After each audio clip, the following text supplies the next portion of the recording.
बड़ा पराक्रमी, पूरे संसार में तेरे पुत्र के बराबर पराक्रमी कोई होगा ही नहीं। तो महाराज एक पुत्र को उन्होंने क्या किया, जन्म दिया, उसका नाम रखा ब्रजांग।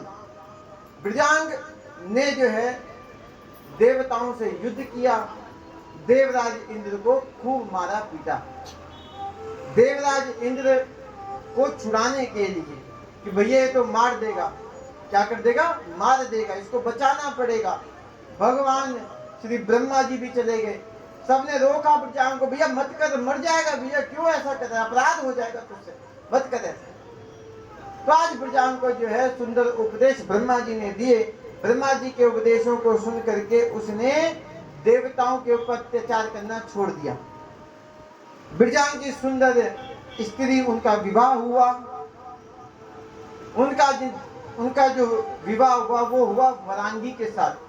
अब वरांगी के साथ जब विवाह हुआ तो वह थी राक्षस कुल की, राक्षस का विवाह तो राक्षस कुल में ही होगा ना। वरांगी के पिताजी की कोई पहले की दुश्मनी रही होगी, किससे, देवराज इंद्र से। उन्होंने बोला कि भैया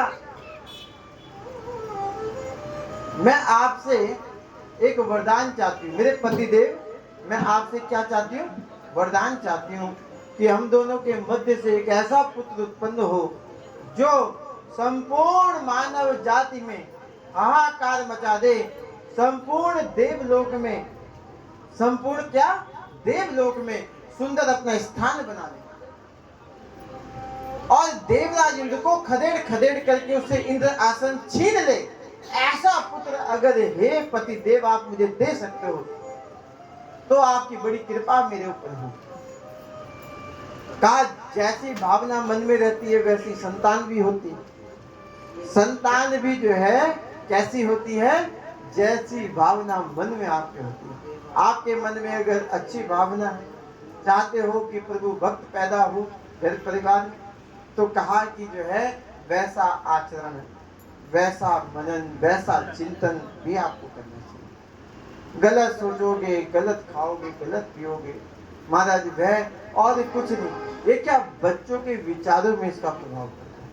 बच्चों के विचारों में इस प्रकार का प्रभाव न पड़े, उसके लिए माँ को क्या चाहिए कि बहुत अच्छा आचरण रखे, शुद्ध विचार रखे, शुद्ध आचरण, शुद्ध विचार, शुद्ध आहार रख करके अपना जीवन व्यतीत करे।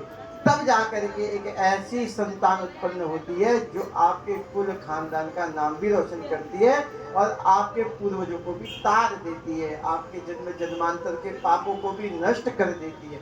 तब जाकर के ऐसी संतान उत्पन्न होती है। आज जब जो है ब्रजांग ने जो है हाथ जोड़ा, कहा कि मैं इसके लिए कठोर तप करूंगा और वरदान रूप में जो है मैं सुंदर पुत्र को मांगूंगा। आज कठोर तप किया, ब्रह्मा जी ने तप से प्रसन्न होकर के महाप्रतापी पुत्र होने का वरदान दे दिया। अब जब वह वरदान लेकर के ब्रजांग अपने घर पे आया तो जो है वीरांगी ने कहा कि मुझे पता है आपकी तपस्या पूर्ण हो गई होगी, आज 9वां महीना पूर्ण होकर के 10वें महीने में सुंदर पुत्र रत्न की उत्पत्ति हुई है जिसका नाम रखा गया तारक। क्या रखा गया, तारक। कहा जो सबको तार दे ऐसा तारक, परम तपस्वी हुआ। मन में इस बेटा हमेशा सबसे ज्यादा माँ के संपर्क में रहता है कि नहीं रहता। घर में जो संतानें हैं वे माँ के संपर्क में रहती है। सबसे पहले आपने गुण निधि की कहानी सुनी, पिता से संपर्क उसका नहीं, मतलब पिता से उसका संपर्क नहीं सदा, माँ के संपर्क में ज्यादा था। माँ ने रोका नहीं, धीरे धीरे करके बिगड़ गया, घर परिवार त्यागना पड़ा। अंत में मृत्यु कैसी हुई, मार मार करके लोगों ने खत्म कर दिया। तो माँ के संपर्क में बच्चे ज्यादा रहते हैं, तो वरांगा के संपर्क में उसका बेटा ज्यादा था, तारक ज्यादा था। तो वह क्या देवताओं के प्रति ईर्ष्या का भाव उसके मन में घूलती रहती। आज तारक धीरे करके बड़ा हो रहा है।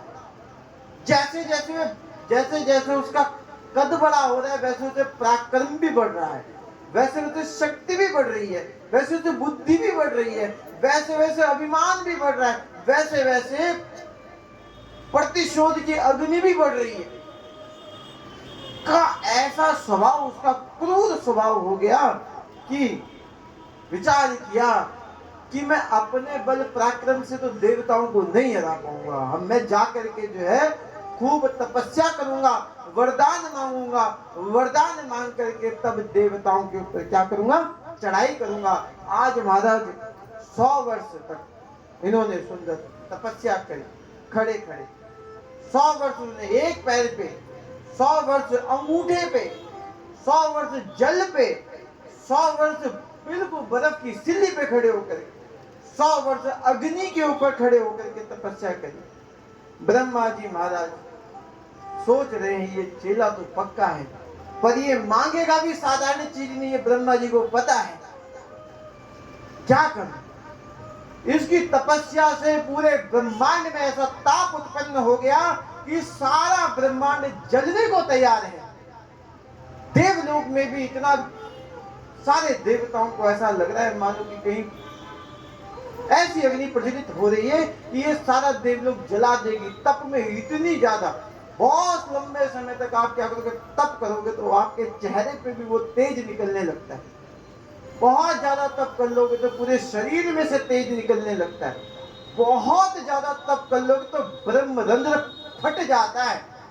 बहुत ज्यादा तप कर लोगे तो ये ब्रह्मरंध्र होता है ना, रंध्र, ये फट जाता है और ये शरीर में से आत्मा निकल करके सत्य लोक को चली जाती है।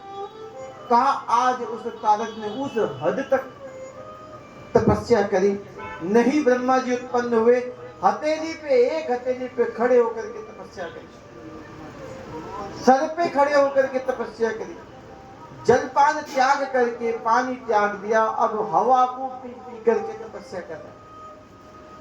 हवा भी त्याग दी, श्वास भी रोक दी महाराज। ऐसी तपस्या ब्रह्मा जी ने कहा भैया अब तो हो सो हो, इसको जाकर के वरदान देना ही पड़ेगा। ब्रह्मा जी उसके सामने क्या हुए, प्रकट हुए। ब्रह्मा जी ने कहा बता तेरा क्या वरदान, क्या मांगना चाहता है, मैं तेरी तपस्या से प्रसन्न हूँ। छूटते साथ उसने क्या कहा कि भगवान शिव के वीर्य से उत्पन्न पुत्र के द्वारा मेरा वध हो, अन्यथा कोई संसार में मेरा वध न कर पाए। वह ये जान चुका कि भगवान शंकर जी तो ठहरे बैरागी, वे कभी विवाह करने वाले हैं नहीं, विवाह नहीं होगा तो पुत्र कहां से उत्पन्न होगा, और पुत्र उत्पन्न नहीं होगा तो मैं अजर अमर हो जाऊंगा। का पहला वरदान तो यही मांगा था कि मैं क्या हो जाऊं, अजरा अमर हो जाऊं। तो ब्रह्मा जी ने मना किया, कहा भी ऐसा कोई वरदान हमारे पास है ही नहीं, कोई तुम्हें ये वरदान नहीं दे सकता, मैं क्या तुम किसी की भी तपस्या करो।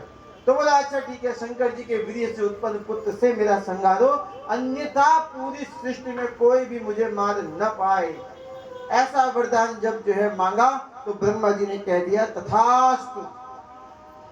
आज तारकासुर ने क्या किया, संपूर्ण देवलोक में अपना अधिकार स्थापित कर लिया। सारे जो है इंद्र देवगणों को जो है वहां से मार मार करके भगा दिया। सारे के सारे देवता लोग ब्रह्मा जी के पास गए, ब्रह्मा जी को प्रणाम कर कहने लगे हे ब्रह्मदेव, क्यों ऐसे वरदान बांटते फिरते हो कि ये स्वर्ग लोक ही जो है रेड अलर्ट पे, रडार पे पहुंच जाता है। ऐसे वरदान क्यों बांटते हो ऐसे वरदान? कोई कुछ भी मांगेगा दे जाओगे क्या? आज उसी तारकासुर ने हमारी नाक पे दम करके रखा है जिसको आपने वरदान दिया। का वरदान ब्रह्मा जी ने कहा तो कोई बात नहीं, तारकासुर का वध जरूर होगा, जब शंकर जी विवाह करेंगे तब उनका वध होगा। तो बोले शंकर जी विवाह कब करेंगे महाराज? इंद्रदेव कह रहे कब करेंगे शंकर जी विवाह? यहाँ अपनी नहीं बच रही, शंकर जी की लेकर के आने की आप बात कर रहे, कहां से होगा उनका विवाह, कैसे करें? बोले कुछ नहीं, शंकर जी को मनाना पड़ेगा। कहा तो कैसे मनाए? कहा कामदेव को भेजो। कामदेव जी उनके ऊपर अपने 5 बाणों के प्रहार करेंगे, कोई एक बाण तो लगेगा, मन में कुछ तो हलचल होगी। किसी स्त्री के प्रति मन तो उनका रमेगा, किसी से विवाह तो होगा। सारा सब कामदेव जो है अपनी पत्नी रति के साथ जाकर के भगवान शंकर पे विजय प्राप्त करने के लिए बाणों को उठाया, चल दिया। बसंत ऋतु का प्रभाव हो गया। भगवान शंकर जी को कहां से बाण मारा जाए, कोई छिद्र नहीं दिख रहा। आज जब माता पार्वती बिल्वपत्र लेकर के शंकर जी के समीप आई है, तो भगवान शंकर जी का थोड़ा ध्यान भंग हुआ है पार्वती जी के समीप आने पर। जैसे ही पार्वती जी के समीप आने पे शंकर जी का ध्यान भंग हुआ, वैसे ही उन्होंने एक बाण उनके पास हर्षण नाम का था, उसको जाकर के शंकर जी पे चला दिया। अब जैसे ही शंकर जी पे हर्षण नाम का बाण लगा, उनका मन हर्षित हो गया, प्रफुल्लित हो गया, गदगद हो गया अंदर से। शंकर जी सब जगह देख रहे, ये हो क्या रहा है? मैं तपस्या में बैठा, मेरे मन को क्या हो गया? इतनी ज्यादा बेचैनी आज से पहले कभी मेरे जीवन में हुई नहीं मुझे। ये मेरे साथ हो क्या रहा है? शंकर जी चारों तरफ देखने लगे, कौन मेरे आसपास है। अचानक से दृष्टि पड़ी कामदेव पर। जैसी दृष्टि पड़ी महाराज, कामदेव को जैसी देखा, दृष्टि पड़ी, आंखों से आंखें लाल हो गई। जब तक ये आंखें लाल होती ठीक था, परंतु जब ये दोनों आंखें भयंकर लाल हो गई तो तीसरी नेत्र खुल बैठी, और तीसरी नेत्र से ऐसी अग्नि का प्रादुर्भाव हुआ कि महाराज कामदेव जल करके भस्म हो गए। ब्रह्मा जी ने जो अग्नि उनके तीसरी नेत्र से निकली थी, उस अग्नि को उठा करके समुद्र में स्वाहा कर दिया। कामदेव जी के भस्म हो जाने से पार्वती मैया घबरा गई। उन्होंने कहा, ये क्या हुआ? इतना क्रोधी, इसको मैं वन रूप में पाने की इच्छा करी हूं, ये तो किसी दिन मुझे क्या करेगा? ऐसा क्रोध कभी मेरे ऊपर आ गया, मैं भी जल के भस्म हो जाऊंगी। पार्वती मैया भागी महाराज, सखियों के साथ छोड़ो ये थाली, छोड़ो बेलपत्र, शंकर जी के ऊपर सब कुछ चढ़ा करके महाराज आज समीप आने की चेष्टा नहीं करी बिल्कुल भी। जो हाथ में था, ले शंकर तेरा तुझको होने पड़े, क्या लागे मेरा, भागी महाराज। हे मैना, हे माँ मुझे बचा, हे हिमांशु, किसकी आराधना करने के लिए मुझे कहा? ऐसा शंकर, ऐसा क्रोधी कैसा विकराल शंकर। कामदेव को जब उन्होंने अपने नेत्रों से भस्म कर दिया, जटाएं फैल गई महाराज। ऐसा लग रहा है वह जटाओं का जाल बना पड़ा। शंकर जी ने बहुत लंबे समय से अपने बाल काटे ही नहीं। ऐसी जटा जूट शंकर है कि बस पूछो ही मत। जब ज्यादा क्रोध आ जाता है तो मनुष्य अपने बालों पे ऊपर हाथ ऐसे भी फेर दे तो महाराज वो बाल नीचे होने पे नहीं आते नीचे होने, ऐसे ही फेर नीचे नहीं आते ना। मानो क्या हो शंकर भगवान, सुंदर कलश यात्रा चल रही, जल ही वरुण दे गए।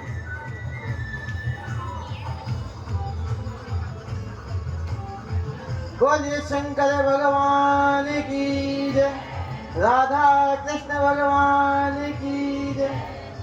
सुंदर अद्भुत जल यात्रा। तो सुंदर जो है, जब कामदेव को भस्मीभूत कर दिया तो महाराज सारी जटाएं उनकी फैल गई। उन जटाओं को कौन संवारे? पार्वती मैया भाग खड़ी हुई, सारी सखियां भाग खड़ी हुई, कोई सेवा करने के लिए बचा नहीं। शंकर जी को भी लगा मैं यहाँ बैठ के क्या करूंगा, वह भी जो है अपने कैलाश पर्वत पर जाकर के बैठ गए। अब नारद जी ने पार्वती जी की स्थिति को देख करके उनको समझाने के लिए उनके द्वार पे जा पहुंचे। हिमांचल को कहा पार्वती जी से मिलवाओ, पार्वती जी को कुछ समझाना है। तो नारद जी ने कहा तुम चिंता मत करो, तुम शंकर जी के पास सेवा करने के लिए चलो, अवसर तुम्हें मिला, बहुत अच्छी बात थी, तुम्हारे ऊपर अनुग्रह भगवान ने किया, तुम्हें अवसर प्रदान किया, बहुत अच्छी बात, तुम्हारे पर कृपा करी भगवान शंकर जी ने। अब तुम भगवान शंकर जी के समीप तब ही जाना जब वो जो 7 वचन जो विवाह के समय पर होते हैं ना, जब वो हो जाएंगे ना, जब तुम्हारा एग्रीमेंट, वो 7 वचन क्या है ना, पति और पत्नी के बीच में एग्रीमेंट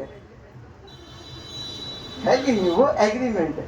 भाई मुझे बगैर बताए कहीं जाओगी नहीं, मुझे बगैर बताए खाओगी नहीं, मुझे बगैर बताए पियोगी नहीं। मतलब जीवन ना हो करके ऐसा कोई एग्रीमेंट है कि मतलब पट्टा हो रह जाता है बांधने के लिए।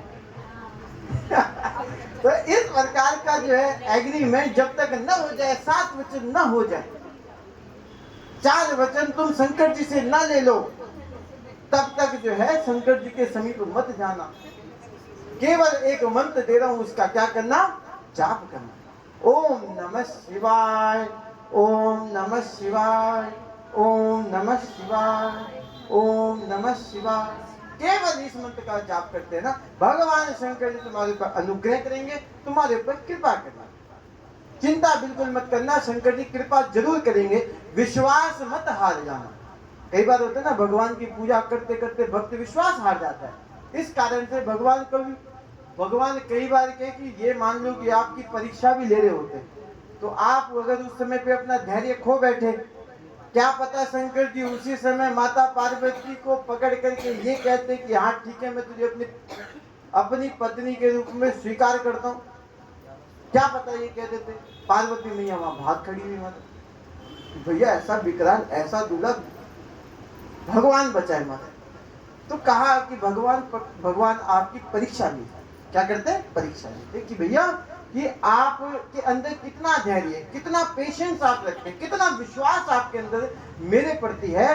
भगवान आपकी आराधना की भी शक्ति को देखते हैं, आपकी प्रतीक्षा की भी शक्ति को देखते हैं, आपके धैर्य की शक्ति को भी देखते हैं। तब जाकर के ऐसे ही नहीं अनमोल मणि किसी को आकर के भगवान दे देते। तो यहाँ पे खूब ओम नमः शिवाय का जाप माता पार्वती जी ने करना शुरू।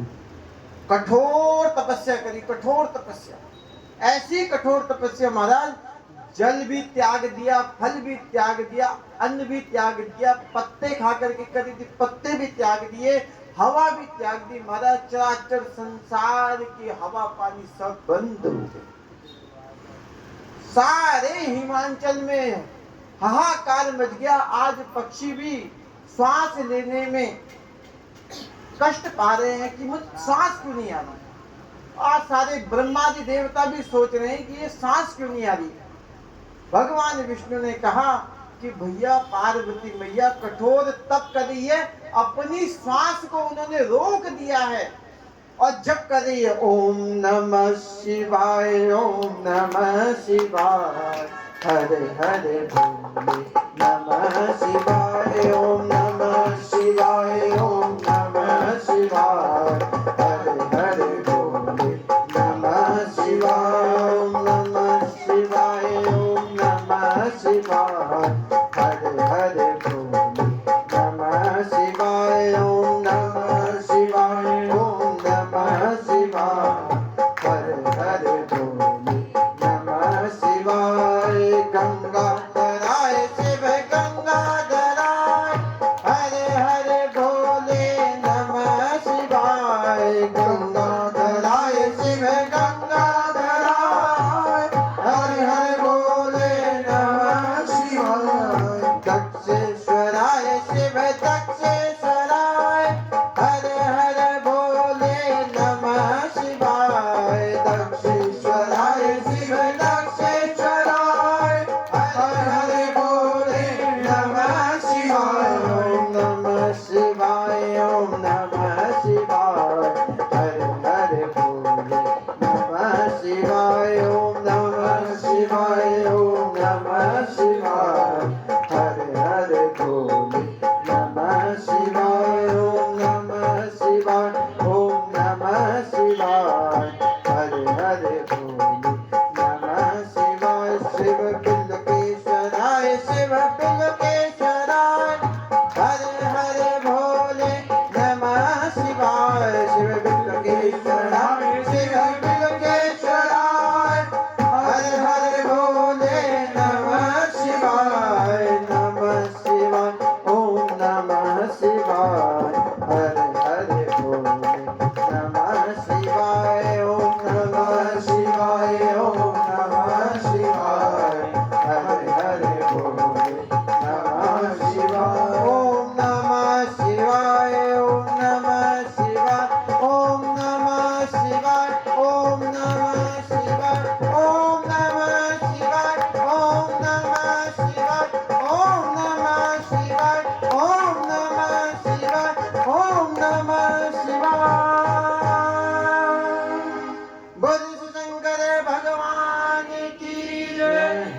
कठोर तपस्या माता पार्वती के द्वारा की जा रही है। ब्रह्मादि देव भी व्याकुल हो गए। विष्णु भगवान ने कहा अपनी श्वासों को रोक करके तप करिए। चराचर जगत की श्वास रुक सी गई है, पवन कहीं नहीं चल रही है, श्वास लेने में तकलीफ होने लगी है। ब्रह्मा जी ने कहा किसका पालन करूं, कैसे पालन करूं? सारा सृष्टि, सारी सृष्टि मरने वाली है। सब सृष्टि इस श्वास न लेने की वजह से अपने प्राणों को त्याग देगी। जाकर के शंकर जी के पास सब देवी देवताओं ने नतमस्तक होकर के उनको प्रणाम किया। हे प्रभु, जगत के स्वामी, प्राण आधार, हे जगत पिता परमेश्वर भगवान शंकर भोलेनाथ देवादि देव महादेव, कृपा कर हम लोगों के ऊपर, संसार के ऊपर से, जगत के ऊपर से, पार्वती के ऊपर अनुग्रह कर उनके ऊपर कृपा कर, अपनी कृपा की वर्षा इन लोगों के ऊपर करो। भगवान शंकर जी सोच रहे हैं, विचार रहे हैं, ये इतनी सारी भीड़ मेरे दरबार पे कर क्या है? शंकर जी तो अकेले में एकांत पे रहने वाले व्यक्ति, बहुत ज्यादा भीड़ आ जाती है शंकर जी व्याकुल हो जाते हैं। वो क्या किया है? शंकर जी को इतनी भीड़, घोड़े, मतलब जो जिस वाहन में आ सकता था उस वाहन में आया। सबने पार्किंग में हमारा जाम लग गया और सब जो है कैलाश पर्वत घेर करके बैठ गए। शंकर जी बैठे बीच में और सारे पशु पक्षी भी निवेदन करने आए, वो हम भी कष्ट में, हमें भी बचाइए। शंकर जी बीच में बैठे हुए जटाजूट शंकर है, हाथ में कर्त्रिशूल को धारण किए हुए। भगवान शंकर जी चारों ओर देख रहे हैं। अभी तो तपस्या से जैसी इनको त्राहिमाम त्राहिमाम त्राहिमाम जैसी आवाज सुनी, नेत्र खोले और देखा भीड़ ही भीड़ भरा चारों तरफ। क्या बात हो गई, क्या बात है? शंकर जी से कहने लगे प्रभु आप विवाह कर दो। बोले कैसे विवाह कर ले, किससे विवाह करें? मुझसे कौन विवाह करेगा? कहा पार्वती आपको पाने के लिए तपस्या करिए। हे जगत के प्राण आधार, उसके ऊपर अनुग्रह कृपा कर उससे विवाह करें। भगवान शंकर जी ने कहा भैया देखो, संसार में बहुत सारे कुसंग हैं, उसमें से उससे सबसे ज्यादा बढ़ करके है स्त्री संग। बहुत सारे क्या है, कुसंग हैं जिनका संग नहीं करना चाहिए। उससे भी ऊपर बताए कि स्त्री का संग। कहा तुम मुझे कैसे कह सकते हो? कहा तुम मुझे कैसे विवाह के लिए कह रहे हो? कहा लोहा और लकड़ी के पास से बंधा हुआ व्यक्ति छूट जाता है, किंतु स्त्री के पास से बंधा हुआ व्यक्ति नहीं छूट पाता। बहुत सारी लव स्टोरियां आप लोगों ने सुनी होंगी। घर परिवार को त्याग करके महाराज एक वो सीमा इधर का भी चलता बोले शंकर भगवान की। प्यार महाराज, प्रेम क्या क्या नहीं करा देता। प्रेम की क्या परिभाषा है महाराज? सब तोड़ करके 7 समुंदर पार में तेरे पीछे पीछे आ चुके। ऐसा भी क्या प्रेम है महाराज, क्या प्रेम है? भगवान शंकर जी कह रहे हैं कि स्त्री का जो संग है, स्त्री का जो पास है, पास मतलब रस्सी है, उससे बंधा हुआ व्यक्ति छूट ही नहीं पाता, कितना भी प्रयास कर। इसीलिए स्त्री संग होने से विषय बढ़ता है, भोग की अभिलाषा होती है, जीव मोक्ष से दूर हो जाता है, मोक्ष से दूर हो जाता है। फिर भी आप सबका अनुग्रह है, आप सब लोग कह रहे हैं तो चलो मैं विवाह कर लूंगा। अहम भक्त पराधीन, कहा मैं भक्तों के पराधीन हूँ। कहा भक्त जैसा कहते हैं मैं वैसा करता हूँ। आप कह रहे हैं चलो ठीक है, मैं उससे विवाह कर लूंगा, पार्वती जी को अपनी पत्नी रूप में स्वीकार करूंगा, परंतु मैं पहले उनकी परीक्षा लेना चाहूंगा। आज शंकर जी ने जो है मन ही मन पार्वती जी को सांत्वना दे करके अपनी रूप की चूरन चटनी उनके हृदयस्थ मन में प्रकट करी है। और जैसे ही हृदयस्थ मन में जैसी वह छवि प्रकट हुई है, माता पार्वती जी ने सोचा कि हमारे सामने ही शंकर जी उत्पन्न हो गए। और जैसे ही शंकर जी का मन में विचार आया, नेत्र खुल गए, तपस्या भंग हो गई। तपस्या क्या होगी? भंग होगी। जो ही लंबी सांस पार्वती जी ने ली है, संपूर्ण चराचर जगत में अग्नि, संपूर्ण चराचर जगत में अग्नि समान जो ताप था तुरंत समाप्त हो गया। और जो पवन की शीतल धारा इस पूरे संसार को शीतल कर रही है, सबकी श्वास पे श्वास है, सबकी श्वास पे श्वास है। अब शंकर जी ने कहा चलो ठीक है, तुम्हारे प्राणों की रक्षा हो गई, अब जाओ यहाँ से। तुम्हारे प्राणों की रक्षा हो गई, अब जाओ यहाँ से। तुमने सुझाव मुझे दे दिया, मैंने स्वीकार लिया। अब आगे भैया देखो ऐसा है, विवाह करके तुम लोग तो चले जाओगे अपने अपने वाहनों में, अपने अपने महलों में, है। जिंदगी काटनी मैंने है, जिंदगी काटनी मैंने है। तो भैया मैं जब तक परीक्षा नहीं ले लूंगा तब तक तो बिल्कुल विवाह के लिए मैं बिल्कुल आगे नहीं बढ़ूंगा। तो कहा इसलिए पहले क्या करूंगा, मैं परीक्षा लूंगा। अब परीक्षा कैसे लूंगा? महाराज सप्तऋषियों को बुलाया, कहा भैया जा करके पार्वती मैया से जाके मिलो, उनसे पूछो क्या कर रही हो, शंकर जी को पा करके क्या होगा, मेरी खूब निंदा उसके सामने करनी। बोले ठीक। सप्तऋषि मुनि वहां गए, जाकर के प्रणाम किया। हे देवी क्या कर रही हो? बोले शंकर जी की तपस्या कर रही हूँ ना, अनेक अनेक वर्ष हो गए पर शंकर जी अभी तक मेरी तपस्या से प्रसन्न नहीं हुए। आज बहुत लंबे समय से ध्यान करके बैठी थी कि मुझे ऐसा लगा कि साक्षात शंकर मेरे सामने प्रकट हो गए हैं, मैंने नेत्र खोले, मेरी तपस्या भंग हो गई। अब तो मुझे ऐसा लगता है कि शंकर जी मुझे कभी प्राप्त होंगे ही नहीं, शिव शंकर भोला भंडारी मुझे प्राप्त नहीं होगा। तो बोले अब जा रही हूँ, क्या शरीर का मोह रखना, कुछ नहीं रहा जीवन में, तपस्या भंग हो गई, शंकर मिलेंगे नहीं। अब इस शरीर को मैं कैसे भोगूं, इस शरीर का मैं क्या करूं? ये तो जो है, ये तो मन भी, तन भी, प्राण भी, आत्मा भी, सर्वस्व शंकर जी को समर्पण है। अब मैं जा रही हूँ अग्नि में अपने शरीर को स्वाहा करने। सप्तऋषियों ने कहा भैया तुम क्या कर रही हो, शंकर जी तो बहुत जल्दी रीझ जाते हैं, आपकी तपस्या से कैसे नहीं रीझ रहे? शंकर जी बहुत जल्दी रीझ जाते। बोले ये देखो सारे मंत्र मंत्र तुम्हें किस मतलब क्या मतलब तुम्हारा जो तपस्या करने का क्रम था किस प्रकार का था? ऐसा भी तो हो सकता है कि तुमने जो तपस्या करी वो कुछ थोड़ा गलत तरीके की, ऐसे भी हो सकता है। सब इसने कहा अच्छा ठीक, पूरा क्रम बताओ कैसे कैसे करी तपस्या। बोले सर्वप्रथम तो नारद जी मिले। सप्त मुनियों ने कहा भैया वो नारद मिला तुम्हें, नारद ने बताया तुम्हें ऐसे ऐसे करनी तपस्या, तो फिर तो कहां से मिलने थे शंकर जी? जीवन खपा लो तुम अपना, कभी शंकर जी की प्राप्ति तुम्हें नहीं हो सकती। उन्होंने बोला भैया गुरु निंदा ना मैं सुनती हूँ। अरे मैं सत्य बता रहा हूँ बिल्कुल। आप देखो ना कि नारद जी ने श्री दक्ष प्रजापति जी के हजारों पुत्रों को बाबा बैरागी बना दिया, दोबारा लौट करके घर नहीं आए वो है। राजा चित्रकेतु का सारा घर उन्होंने चौपट कर दिया, हिरण्यकश्यप को मरवाई दिया, हिरण्यकश्यप को मरवाई दिया। वो तो भैया बुलावे में डालते हैं, उनकी बातों पे विश्वास बिल्कुल मत करना। वो क्या कहते हैं क्या नहीं कहते उनका कोई भरोसा भी नहीं है। उन्हें खुद तो कुछ प्राप्त हुआ नहीं, तुम्हें कैसे शंकर को प्राप्त करा देंगे? उन्होंने कहा चुपचाप हो जाओ, बिल्कुल कोई निंदा ना मैं शिव की सुनूंगी ना मैं अपने गुरुदेव की सुनूंगी।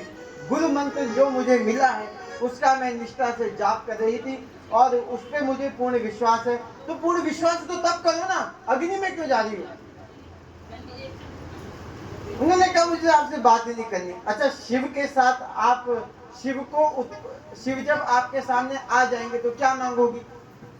बोले कुछ नहीं, उनको मांगूंगी। और हमारे सामने शंकर जी आ जाए हम क्या मांगेंगे? हमारे बेटे की नौकरी लग जाए, हमारा व्यापार अच्छा चल जाए, कुछ जो बच्चे होंगे वो बोलेंगे आईफोन मिल जाए, कुछ जो बड़े होंगे वो कहेंगे बेटे की शादी हो जाए, कुछ जो और बड़े होंगे वो बोलेंगे भैया कि सब बस नाती पोता ध्योता हो जाए। इस प्रकार का इसकी एक फैक्ट्री तो हमारा 3 फैक्ट्री हो जाए।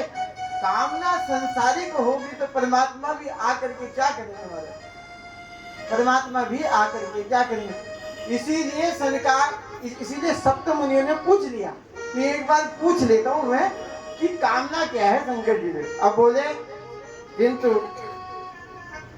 भगवान शंकर जी को पति रूप में पाना चाहती हूँ और कोई मन में इच्छा नहीं। मैं सदा के लिए शिव की बनना चाहती हूँ, शिव को अपना बनाना चाहती हूँ, यही मेरे मन की कामना है। इसके अलावा कोई दूसरी कामना मेरे मन की नहीं है।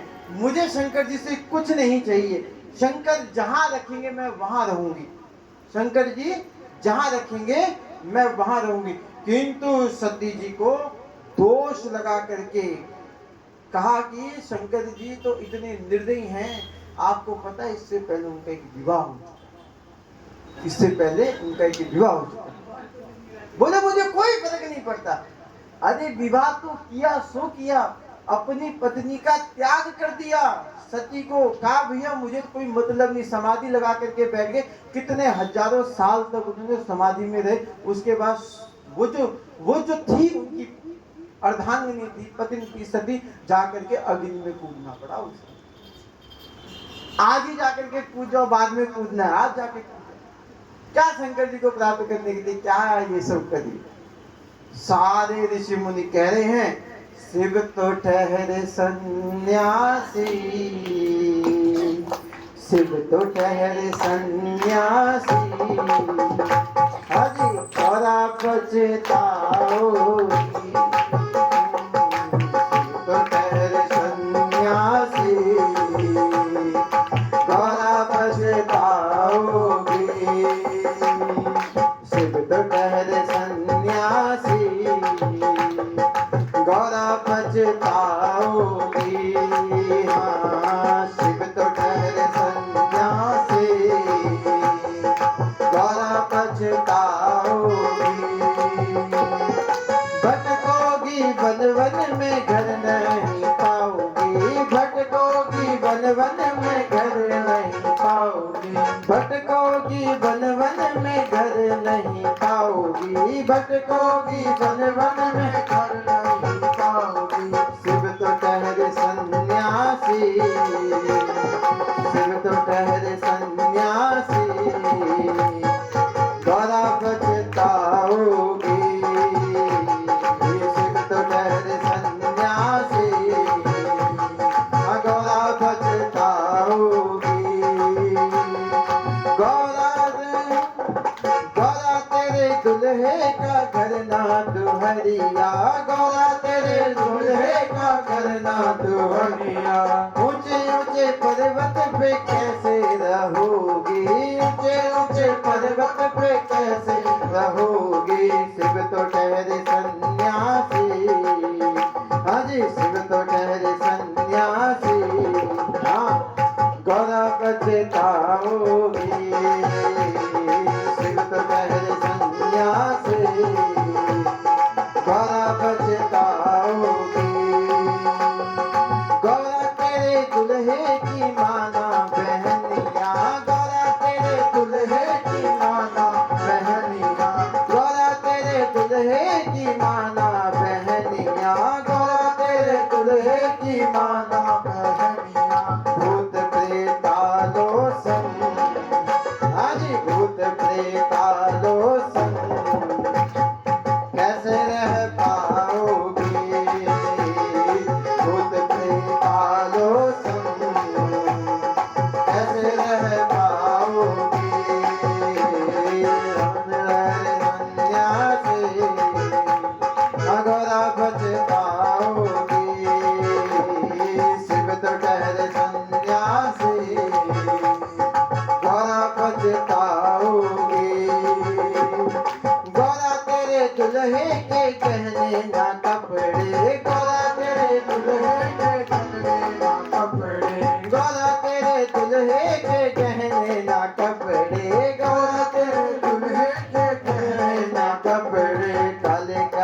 गौरा तेरे दुल्हे की मोटर ना गाड़ी, गौरा तेरे दुल्हे की मोटर ना गाड़ी, गौरा तेरे दुल्हे की मोटर ना गाड़ी, गौरा तेरे दुल्हे की मोटर ना गाड़ी।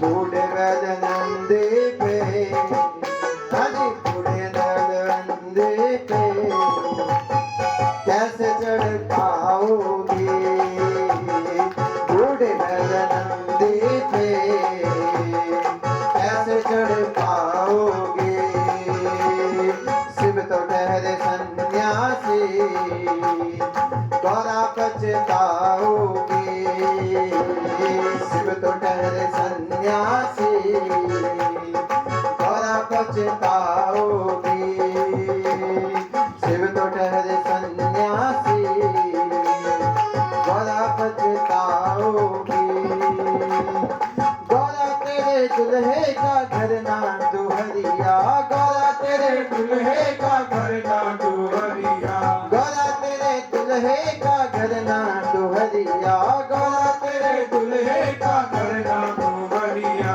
ऊंचे ऊंचे पर्वत पर, ऊंचे ऊंचे पर्वत पर कैसे रह पाओगे, ऊंचे ऊंचे पर्वत पर कैसे रह पाओगे, शिव तो ठहरे सन्यासी, अरे गौरा पछताओगे, शिव तो ठहरे सन्यासी, गौरा पछताओगे, शिव तो ठहरे सन्यासी, गौरा पछताओगे, शिव तो ठहरे सन्यासी, गौरा पछताओगे। गौरा क्या कह रही है? जैसा पति मुझको मिला है, अजी जैसा पति मुझको मिला है, वैसा पति सबको मिले, जैसा पति मुझको मिला है, अजी वैसा पति सबको मिले, जिसके दर्शन से सब, अजी जिसके दर्शन से सब के सब तर जाओगे, जिसके दर्शन से सब तर जाओगे, शिव तो ठहरे सन्यासी, अरे गौरा पछताओगे, शिव तो ठहरे सन्यासी, गौरा पछताओगे। देव बड़ा आला है, बाबा बोला भाला है, देव बड़ा आला है, हाँ देव बड़ा आला है, बाबा बोला भाला है। कोई तो पहने सर्पों की माला, मेरा भोला बड़ा है निराला, निराला मेरा भोला बड़ा है निराला, मेरा भोला बड़ा है निराला, मेरा भोला बड़ा है निराला। बोलिए शंकर भगवान की।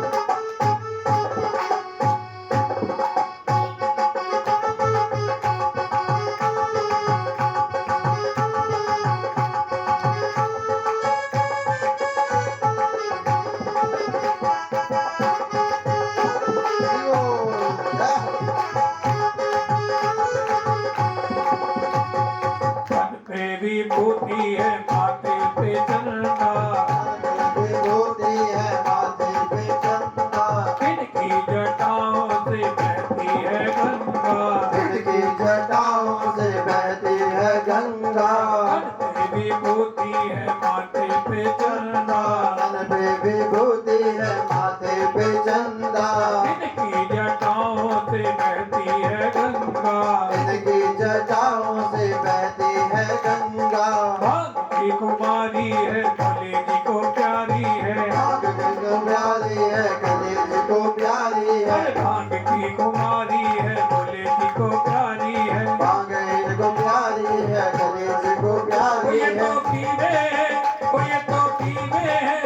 भर के प्याला मेरा भोला बड़ा है निराला निराला मेरा भोला बड़ा है निराला, मेरा भोला बड़ा है निराला मेरा भोला बड़ा है निराला। क्योंकि गौरीनाथ से निराला भोलेनाथ से निराला कोई और नहीं भोलेनाथ से निराला कोई और निराला, कोई और नहीं भोलेनाथ से निराला भोलेनाथ से निराला कोई और नहीं भोलेनाथ से निराला भोलेनाथ से निराला कोई और नहीं है।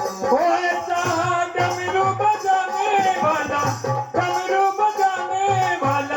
और नहीं कोई और नहीं भोलेनाथ से निराला भोलेनाथ से निराला कोई और नहीं भोलेनाथ नाथ से निराला भोलेनाथ से निराला कोई और नहीं भोलेनाथ से निराला भोलेनाथ से निराला कोई और नहीं कोई और नहीं।